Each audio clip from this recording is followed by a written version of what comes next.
Hey y'all, Chuck here, my beautiful wife Paige. Hey, it's time for another Q&A video.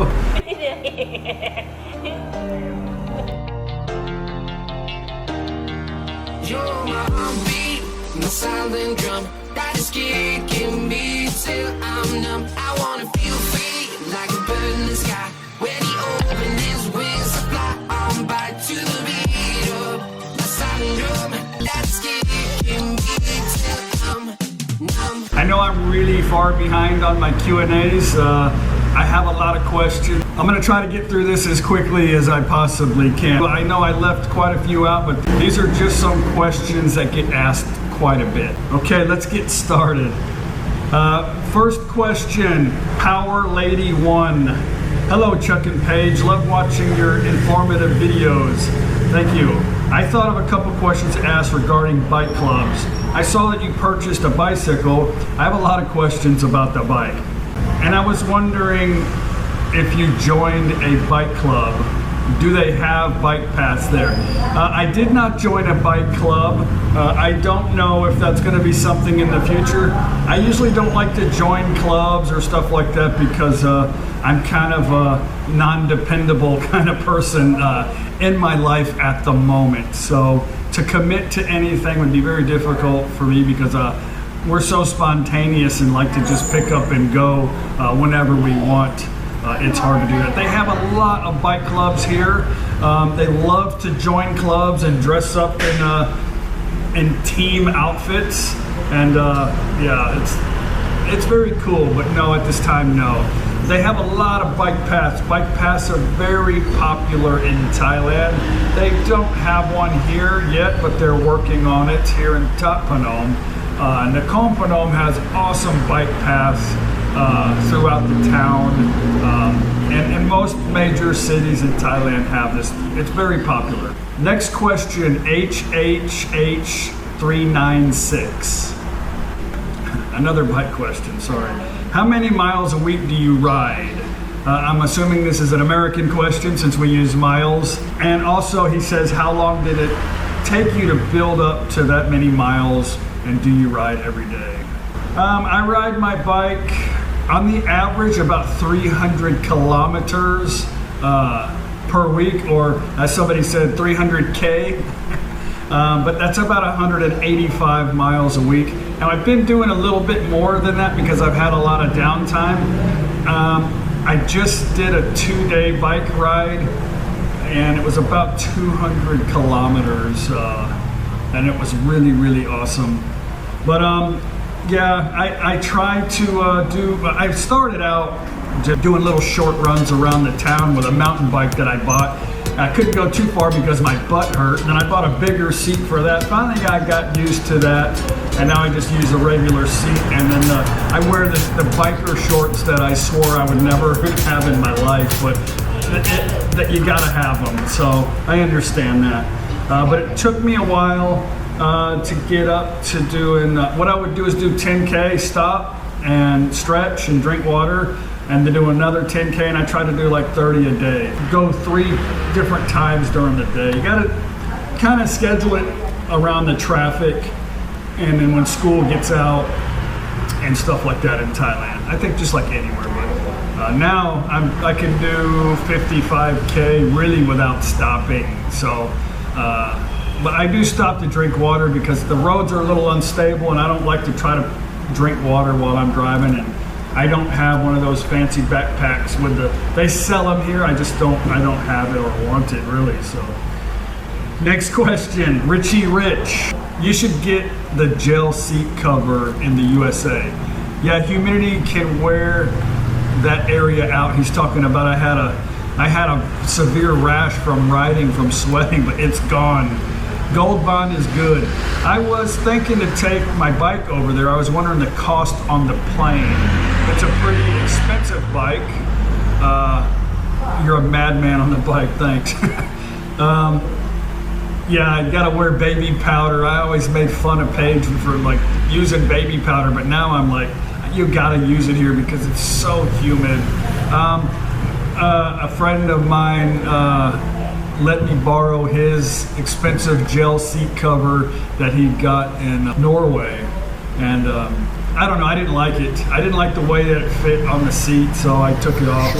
My buddy, the Viking, gave me a gel seat cushion that he got from Norway, so I'm gonna try it out. I put my others, I have underneath here is a seat just like that. Bent little seat cushion back. I don't know, it's a little too wide. I'm just gonna go with the one that I originally had on the bike here. So we'll just try it. I don't really need it. You gotta buy the expensive shorts with the gel pad in the shorts. For me, it works great. I don't know about bringing the bike. I'll tell you a story from another person who brought a bike over here from his home country. He brought it here. You know, they charge, all the planes charge different for the cost of shipping something over here. My recommendation is to ship it in a box. But you can ship a bicycle on a plane, you just have to pay the fee from the airline. But when he got here, he had a long-term visa with the bike, so they wanted to charge him tax. Import tax at the airport through customs because he was bringing a product over here that he wasn't buying over here, so they were going to charge him tax. And he's like, no, I'm taking it back home. I'm taking it back home. I'm like, no, you have a long-term visa. You're living here. You're not taking it back home. He goes, yes. Anyway, he ended up giving the guy a couple thousand baht, and then the guy said, okay, just go. And it cost him 2,000 baht, but I don't know what the taxes would have been on that particular bike. It was $100,000, I'm sorry, 100,000 baht mountain bike. Problem would be the taxes coming over, but they sell very expensive bikes, the same bikes you can buy anywhere here in Thailand. Most of them are made in Taiwan anyway. You can buy them really cheap here. Depends on what you want. Some of them are still around a little over $1,000 US for a really, really good bike, but the price is double that in the US. To answer your question, I think if you're coming on a tourist visa and bringing your bicycle, it's not a problem. Sweet guy in Pattaya. Thinking to get a GoPro Hero 5 for my girlfriend. What do you think? This is a loaded question for me.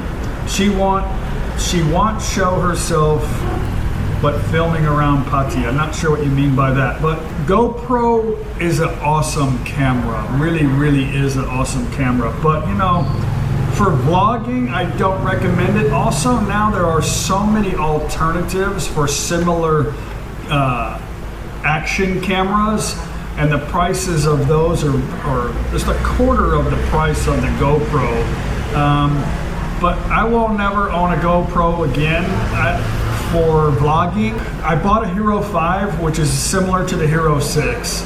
But for just give you a quick, I might do a video on as soon as I get a different camera, I might do a video on the problems that I've been having with the GoPro for vlogging. First off, the GoPro has a problem with sound.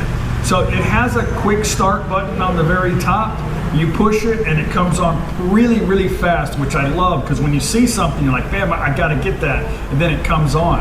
So if you're not worried about sound, then it's no problem for you. But every now and then, the camera doesn't have sound. The quick camera comes on, but it doesn't have any.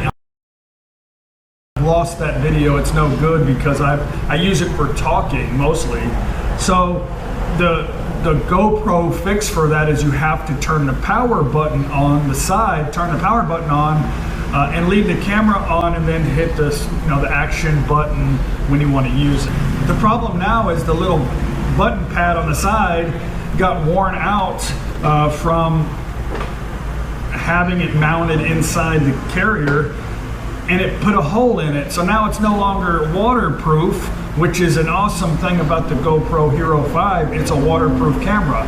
So now it is not really it's not submergible proof, because now water is able to get in. So I've had to put tape on there, and the humidity of Thailand, it's hard to get it to stick, so I have to super glue tape on the side so I don't get water in it if I want to put it in water. So that's another problem. The fix for the GoPro sound is you have to buy a very expensive adapter and then hook up to it so you don't have a problem with sound. Because the sound quality of the GoPro is horrible anyway, so you have to buy an expensive adapter to make a microphone even work on the camera itself. So there's a few other issues with the camera, but I bought an expensive gimbal for it, not an official GoPro, the mounting is particularly the same, but the way you mount it, you either can't plug in the microphone adapter on one side, or you can't turn the main power button on, so you don't have microphone issues, because they're on opposite sides of the camera, and the way it mounts on the gimbal, I don't know, it's very frustrating. I'm looking at the SJ8 when it comes out, SJ Cam 8, so I don't know, we're gonna wait and see what kind of problems people are having with that once it gets released. Next question. Traveler 7, how much is a gym membership in your town? The membership is either 899 baht a month or 40 baht a day. The bad thing about the gym, and there's another gym out here too, they have the same time. It's 4 o'clock in the afternoon till 10 at night is when they're open. Next question, Dan Marcoux. Hey Chuck, what year were you born? I was born in 60. I was thinking about doing a video of 10 or 15 or 20 things about myself. I don't typically like to talk about myself. I feel it's irrelevant when talking about Thailand, but I have a lot of people asking me personal questions about myself, so I'm thinking about just doing a little quick video of 20 things about me. I was born in 1968. Next question, Radar. Hello, Chuck. Do you lease the parking spot for your truck? No. Magix, the teacher, the lady that comes over here, the sexy teacher, her and her sister own that little lot. Her sister is wheelchair bound. She stays in the other section of the house by herself, and they want a vehicle parked there just so they think somebody's home. It's just women living in there, no man, so they feel safer by having a vehicle there. And she doesn't charge me anything, not that I wouldn't pay, I've offered, but they just want to do that. Next question, Canadian Moose. What foods should foreigners stay away from? Good question. I will say this. Let me start the conversation off with this. And I've said this many, many times from the very first time I started vlogging in Thailand. Buy what's called medicated charcoal. This is something that you can buy anywhere in the world at any pharmacy, and they sell it here in Thailand also. You can take this pill before you have a meal. Charcoal kills bacteria instantly. Charcoal is what's used in water filters. Does it work 100%? No, it doesn't. But you could take it if you feel like you possibly ate something that isn't going to agree with you, or you could just take it, before a meal. It doesn't have, it's just in a capsule or a pill, you just swallow it. I would stay away from anything raw or not cooked properly in Thailand. And my rule is to not eat, I don't eat raw food anywhere. Even if I was to catch a fish and just, they would cut it up for me. I just don't have a taste for raw food. I like my food cooked with some flavor on it, not the taste of blood. So I would stay away from anything raw for sure in Thailand. Another thing, maybe a late lunch. You want to stay away from porks and chickens and fish, because sometimes that stuff sits out a little while and it might have spoiled a little bit. And our stomachs, typically coming from the Western world, is not able to handle an abundance of bacteria. So Thai people have iron stomachs. Thai people love to eat raw stuff, and a lot of them have been eating it their whole lives. A lot of parasites causing problems with livers, but For the most part, Thai people eat a lot of strange stuff that I think we could never eat. I would instantly die, I think, from some of the stuff I see Thai people eating. But, you know, they're 80, 90 years old still eating it, so. Next question. Lad. Chuck, seems like yesterday you had trouble with English and today you're rattling off Thai like it's English. Thanks. Those two tunnels you drove through didn't appear to go through any dirt. It's like they didn't even need tunnels. He's talking about some tunnels when we went through Khao Yai. We went to Karat and we were headed down south in Thailand. This is a project in Thailand. I'll share a link for you. You can look at it yourself. The road was actually built on government preserved land, and the problem has been a lot of wildlife is being killed on the highways and then causing accidents, especially if it's an elephant running across the street. It's going to cause a lot of problems. So what they did in this section where they're having a lot of problems is they're building these tunnels, and they're actually going to fill the tunnels on the top with soil so that the landscape goes back to how it always was, and you're actually driving, you know, in the tunnel. So instead of going through the mountain, they're adding tunnels on the side, and then they're going to put dirt over the top of that for the wildlife to go over the tunnel. But I'll share a link to you. I think that's an awesome thing in Thailand, and that's what the tunnels are for. Next question, Larry Kress. What's the reason for eating mangosteen after durian? What's the name of the town you got durian in and mangosteen? Thank you. Mangosteen has a lot of antioxidants. Durian has a lot of calories, very fattening fruit. It's just good to eat the mangosteen. Do Thai people have some secret reason for eating mangosteen after durian? Balance it out. Yeah, just for balance. That's about it. The name of the town, I forgot. What was the name of the town? Oh, was it in Jantapuri? Jantapuri. I thought it was a little subsection of Jantapuri, but that's where most of the fruits are made in Thailand, is in that area, because it's just a perfect location. Everything is a perfect scenario for fruit. So there's a lot of mangosteen, mostly comes from that area, and to me the best tasting durian is from that area also. Next question. Tom Twin Spear.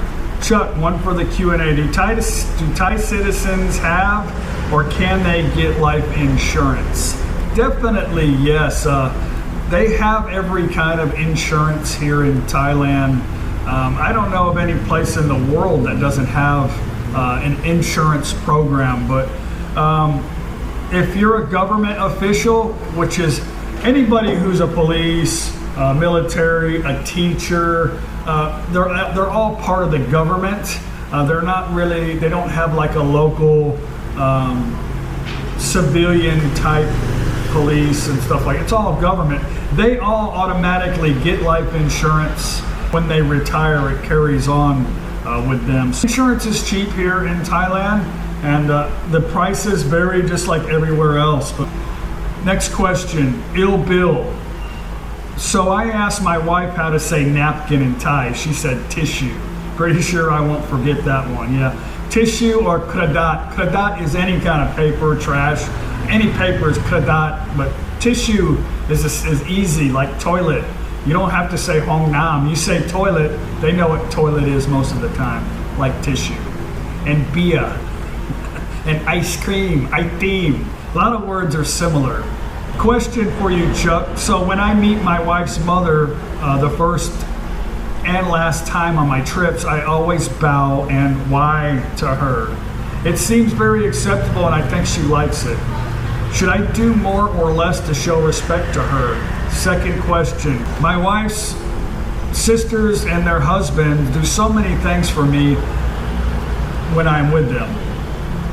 I used to bow and why to them when I was leaving on my last day with them. They looked uncomfortable, so I stopped doing it. Besides thanking them, could I do something else? Yes, it is very appropriate in Thai customs to why when you say hello and you say goodbye to a family member, for sure.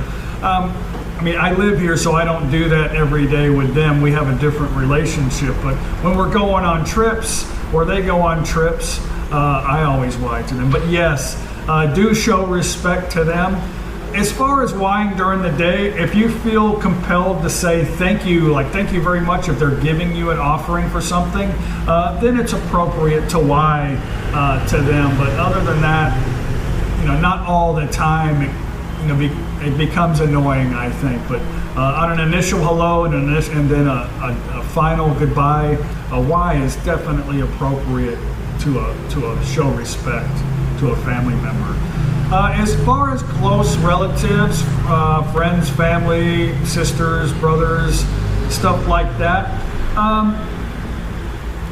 it's still appropriate to why to them whenever you first see them or leave, but it's not necessary. I think you can show like a common respect, an equal respect to each other.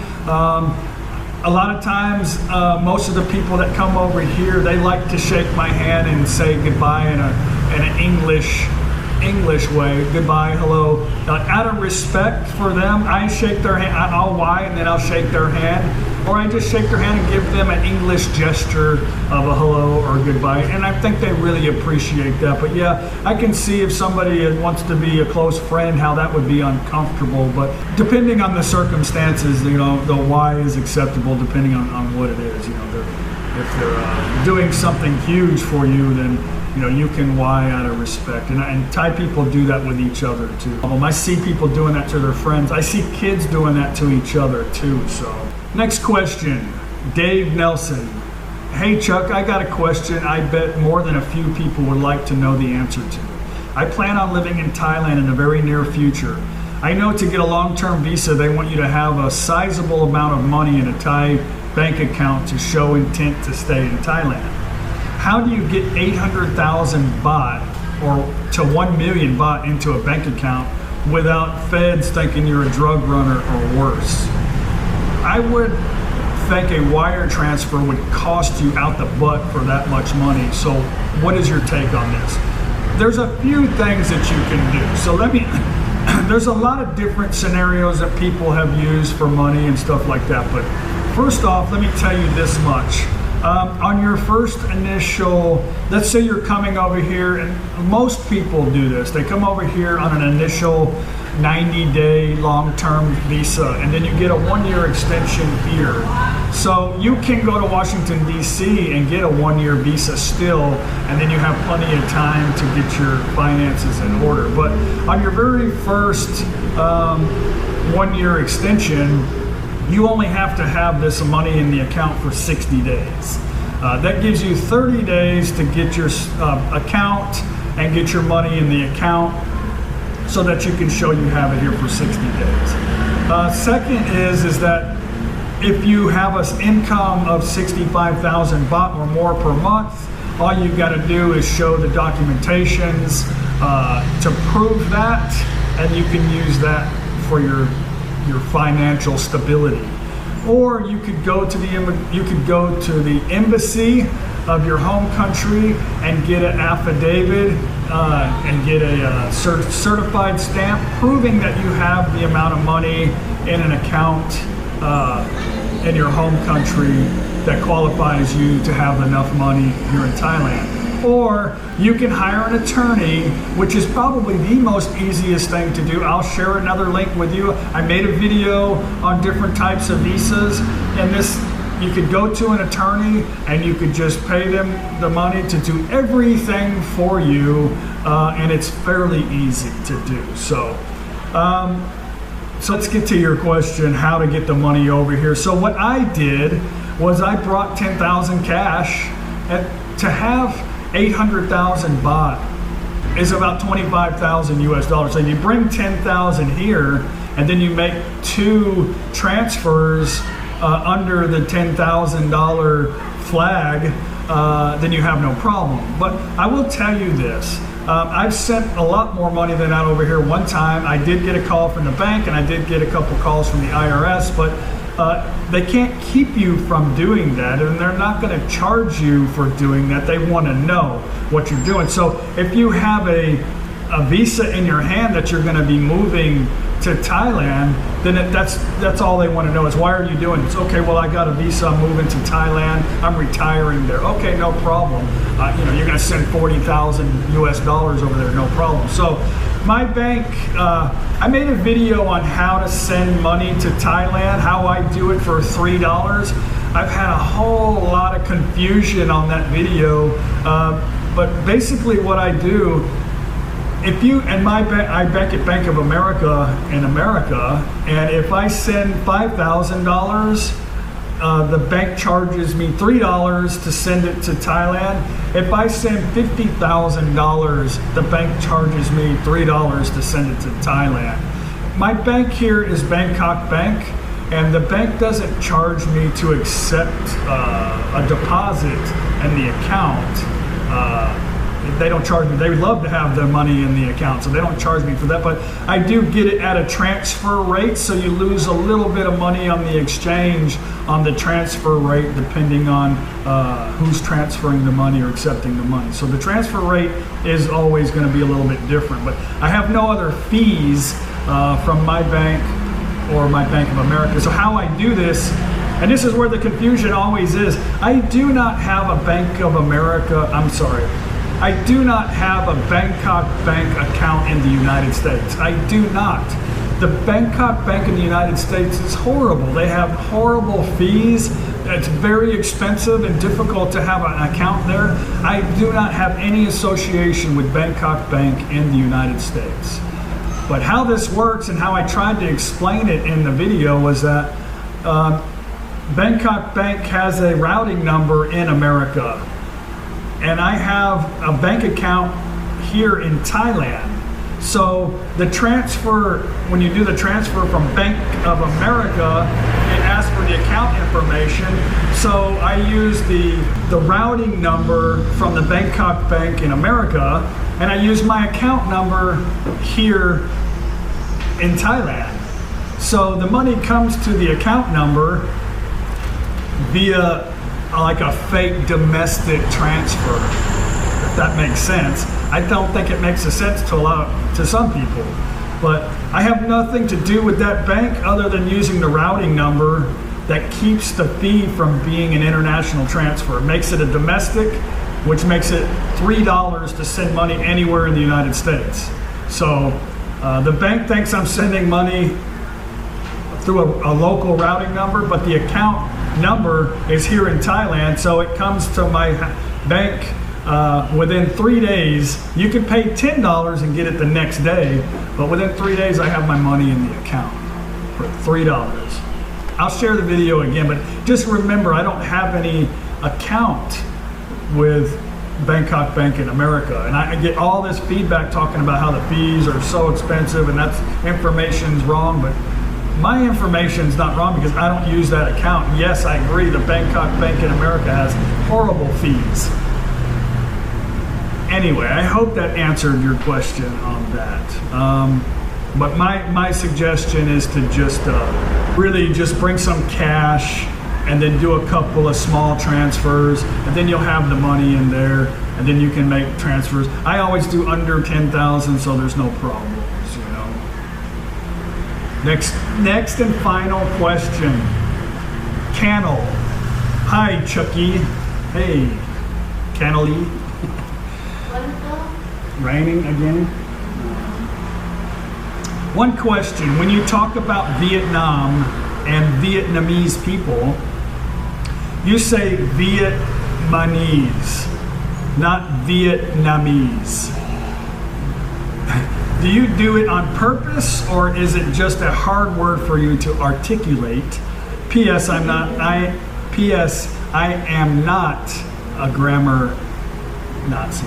I'm not a grammar Nazi. Okay. I had this particular question asked a lot, and some criticism about how I say Vietnamese. I say Vietnamese. So, okay. Criticism is awesome. I don't care. It's fine. You should. Let me tell you a quick story before I give you my explanation. Yeah, I was in Nakhon Phanom the other day talking to a guy from Australia, and when he was talking to me, in my mind I was thinking, do they still use the English language in Australia? Because I have no idea. I'm trying to have a good conversation. The guy was really awesomely nice, but I had no idea what the hell he was telling me. I don't know what he was saying. And I was thinking, wow, okay, I'm stupid. Another thing is I am from the southern part of the United States, and we have kind of we call it a southern drawl.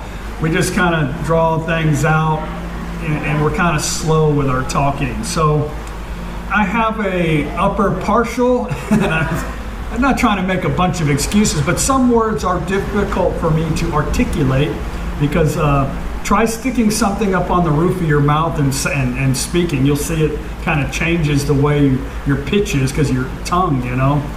So when I say Vietnamese, it sounds like I'm saying Vietnamese, but I'm saying Vietnamese, and maybe it sounds like Vietnamese. I don't know. Maybe I'm saying it. I do know it's Vietnam and not Vietnam. I do know it's Vietnamese and not Vietnamese, but this seems to really bother people. In Thailand, if you don't say a Thai word exactly proper, they don't understand what the hell it means either. But I talk to different people around the world now where I live, and people have different meanings for different words and different ways that they say things. And I don't get aggravated with people because I know from traveling a lot, people talk different. You know, they say different things. I don't hold them accountable for proper pronunciation or the proper meaning of the word. You know, I'm not a grammar Nazi, and people, they type stuff very poorly, and I know a lot of it is English is not their first language, but I would never criticize anybody for not saying something properly, you know. But you know, yeah, English is my first language and I should be able to say it properly, but what is proper? It's only proper to that person who thinks it's proper, I guess, from where they come from or what they're used to hearing that makes sense to them. So I apologize for actually, I don't apologize. It's the way I talk. I'm just, you know, hey, whatever, right? I'm sure that you say things probably a little different than me. But, you know, also I'm trying to speak Thai. I'm trying to speak Lao, Isan, English, and I get confused a lot of times. And I don't know. Come here and get in my shoes for a little while and try talking all day long. Sometimes you can't articulate everything perfectly. Anyway, guys, I think I've talked enough. I hope everybody got something, at least one thing out of the video. I have a lot of questions I still need to answer. We're in between our trips. I'm going stir crazy right now, ready to go on our trip to Japan. Yeah, normally I'd stay home for a couple weeks and I'm ready to go. But anyway, it's coming up soon, our Japan trip. Then I'm going to do another Q&A video. I appreciate all the wonderful comments. Please subscribe to the channel. I know 60% of you guys aren't subscribed to it, but thank you very much for watching. At least give me a thumbs up if you don't want to subscribe. But I'm not asking you for anything but a subscription. So subscribe to it. And don't forget to always click like. You can share the video. Keep the questions coming. Awesome comments. You guys are great. Kap kun ma krap, chok de kap, lao jerkin my kap, and I will see you on the next video.